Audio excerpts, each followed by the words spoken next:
Kain kafan Turin juga dikenal sebagai kain kafan Yesus Kristus, memperlihatkan gambar pria dengan tanda-tanda trauma fisik yang sangat khas dengan rupa orang yang dihukum salib.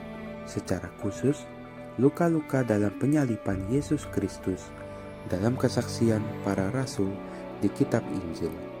Orang yang ada dalam kain kafan ini memiliki luka tusuk seperti tusukan paku pada pergelangan tangan dan kaki. Di bagian kepala orang ini terdapat banyak luka tusukan kecil akibat mahkota duri. Seluruh tubuh yang penuh luka-luka cambukan, serta di bagian lambung yang ditombak serta memancarkan darah dan air. Kita dapat melihat bagaimana dalam bekas luka di lambung ini terdapat darah dan air secara terpisah. Darah yang terdapat dalam luka-luka tersebut juga bergolongan AB, sama dengan darah yang terdapat dalam mukjizat-mukjizat Ekaristi seperti di Lanciano dan Argentina, dan tetap berwarna merah karena kandungan bilirubin yang sangat tinggi akibat stres atau trauma yang berat yang diterima tubuh Yesus.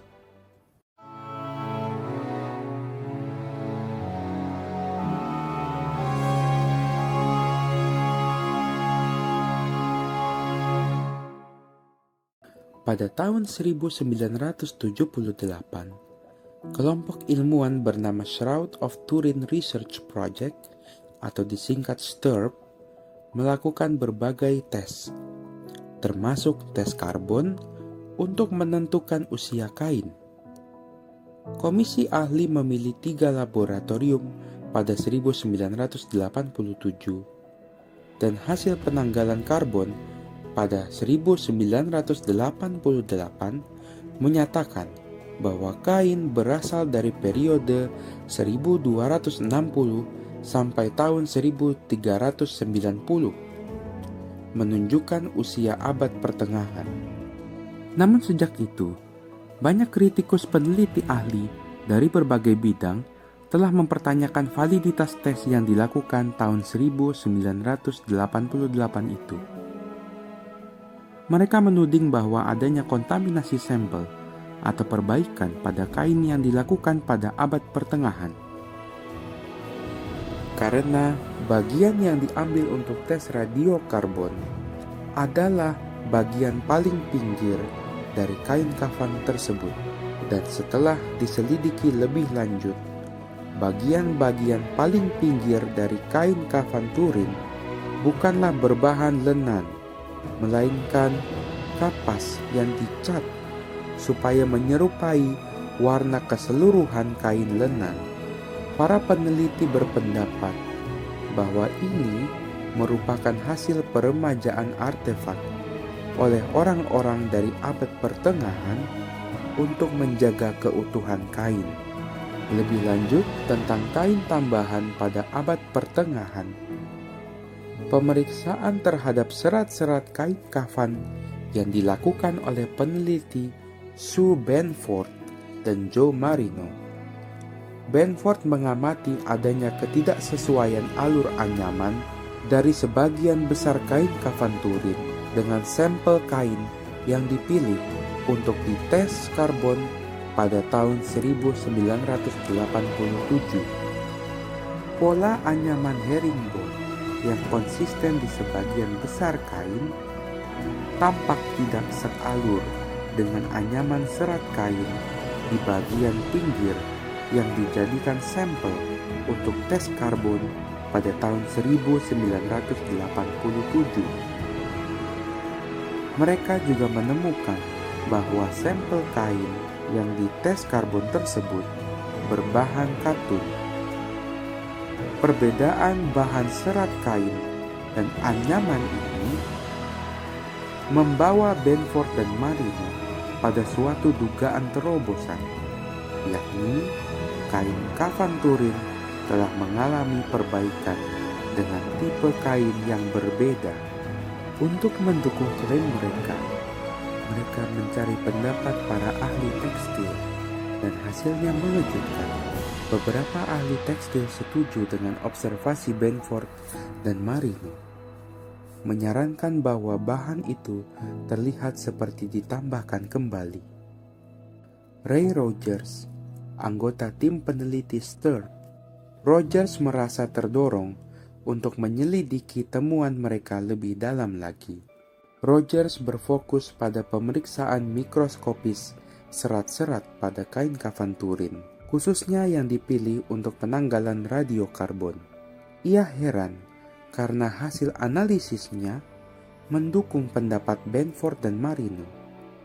Rogers menemukan perbedaan yang jelas antara komposisi kimia pada serat kain lenan, pada sebagian besar kain kafan Turin, dan bahan yang diduga ditambahkan kemudian sebagai katun atau kapas.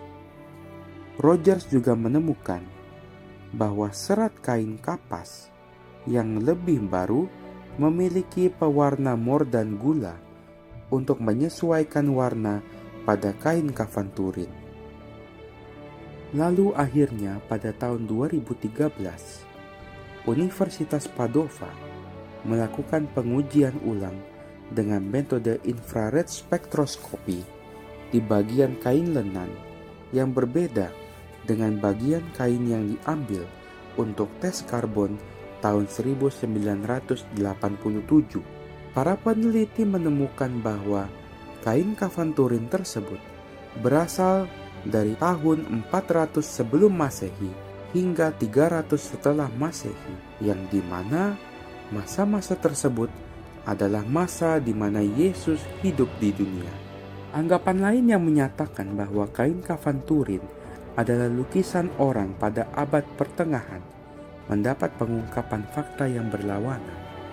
Suatu hasil penelitian yang mendukung dari tim ilmuwan Enea dari Italia yang menganalisis kain kafan ini selama 5 tahun menyatakan bahwa gambar manusia pada kain kafan Turin terbentuk oleh ledakan radiasi vakum ultraviolet yang mengubah warna permukaan paling atas dari serat lenan menjadi kehitaman.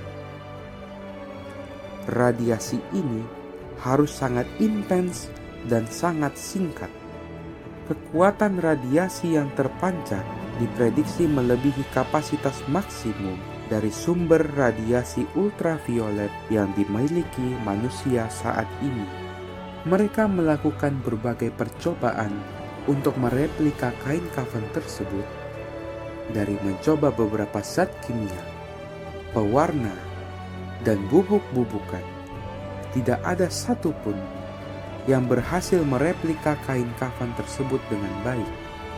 Pada satu percobaan mereka mencoba untuk memakai radiasi foton ultraviolet.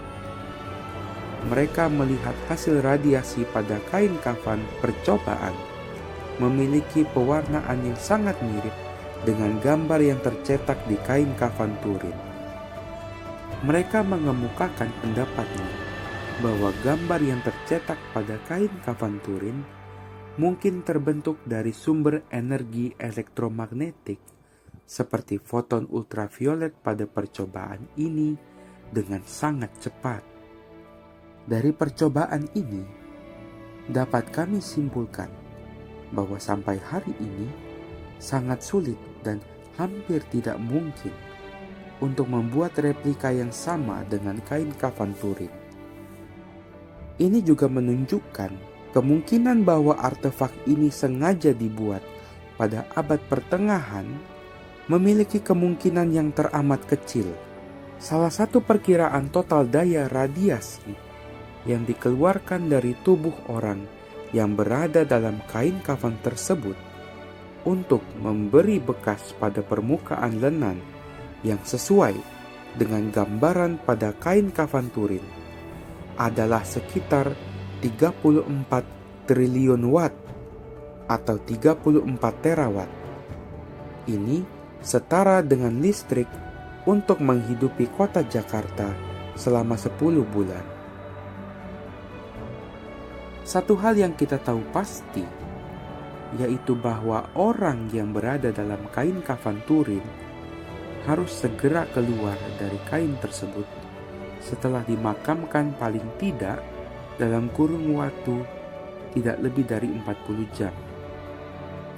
Jika tidak, pembusukan yang terjadi pada tubuh orang itu akan merusak gambar yang tercetak pada kain kafan tersebut. Atau sekurang-kurangnya, jenazah orang yang ada dalam kain kafan tersebut tidak boleh mengalami pembusukan atau deformasi sama sekali dalam waktu yang sangat lama. Profesor Matematika dan Fisika dari Universitas Turin dan Wakil Ketua dari Organisasi Persaudaraan Kain Kafan Suci, Bruno Barberis, mengungkapkan bahwa hanya ada kemungkinan sebesar 1:20 miliar kasus penyalipan yang memiliki ciri-ciri seperti orang yang ada dalam kain kafan Turin ini. Dan analisis-analisis ini membawa kita pada kesimpulan bahwa orang yang ada dalam kain kafan Turin ini ialah Yesus dari Nazaret.